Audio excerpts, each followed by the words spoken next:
আসসালামু আলাইকুম। আপনারা দেখছেন বন্ধু কৃষি খামার ইউটিউব চ্যানেল, আর সাথে আছি আমি রবিউল ইসলাম। আজকে ভিডিওতে দেখাবো কিভাবে ডিম সংরক্ষণ করতে হয়। যাদের অল্প মুরগি, তেনারা তো একসঙ্গে অনেকগুলো ডিম সংরক্ষণ করতে গিয়ে ডিম নষ্ট হয়ে যায়। তাই পুরো ভিডিওতে সাথে থাকুন। আজকে আমি আমার খামার থেকে নিজ হাতে ডিম উঠাচ্ছি। আমার অল্প মুরগি, আমার 30টা মুরগি, তাতে আমি অ্যাভারেজে 20 থেকে 25টা ডিম প্রায় পাই। আর এই 20 থেকে 25টা ডিম তার প্রতিদিন ইনকিউবেটরে দেওয়া সম্ভব না, কারণ ডিমগুলো সংরক্ষণ করে রাখতে হয়। কারণ সংরক্ষণ করা যদি সঠিকভাবে না জানে, ডিমগুলো নষ্ট হয়ে যায়। এর আগে আমার থেকে অনেক নষ্ট হয়ে গেছে। তবে সঠিকটাই আপনাদেরকে দেখানো হবে।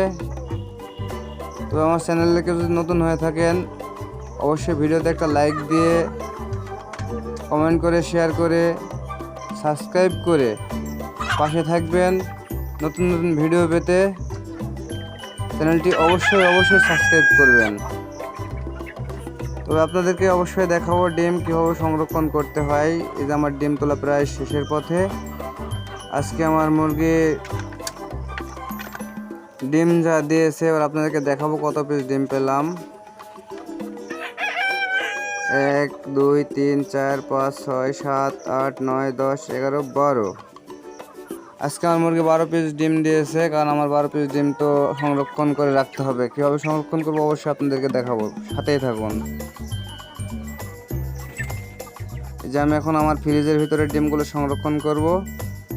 অবশ্যই খেয়াল রাখবেন যে অধিক যেন ঠান্ডা না হয়ে যায়। ডিম অবশ্যই নরমালে রাখতে হবে, এবং ডিম যে জায়গাতে বরফ থাকবে, বরফ থেকে অবশ্যই দূরে রাখতে হবে।